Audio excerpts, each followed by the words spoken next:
Ms. Nelson with a question to you, and thank you and everybody who works with you, everybody who serves on our planes for their immense service and often sacrifice to the airlines for whom they work and the customers who rely on them, and the many heroic acts that you mentioned in your testimony. Can you give me some assessment of air quality in that cabin? Yeah. Because a lot of people get on the plane, they have no concept of what they may be encountering. Yeah.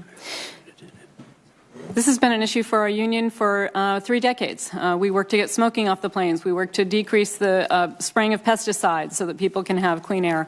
But we have an issue that's still remaining, and that is the bleed air that is bled off the engines into the cabin can become contaminated and can bring poisons into the toxins, which will affect the crew, oftentimes at a higher rate because they are working harder, so their heart is pumping harder. But this has caused from basic illness and feeling fatigued and having headaches to long-term effects of memory loss and inability to function. We have had crews who have actually become completely incapacitated because of this, and it's an issue that needs to be addressed.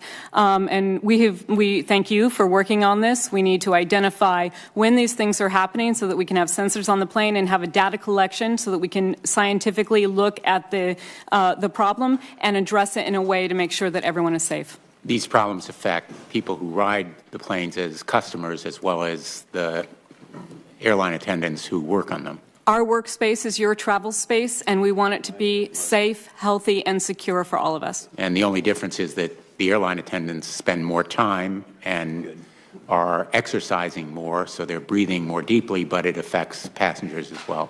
Absolutely, and let's not forget about the pilots who are flying the plane, too. And the pilots, and probably more than anyone, children who are flying, because they have smaller bodies, smaller lungs, and so what they breathe at the same concentration is likely to affect them more. Yes.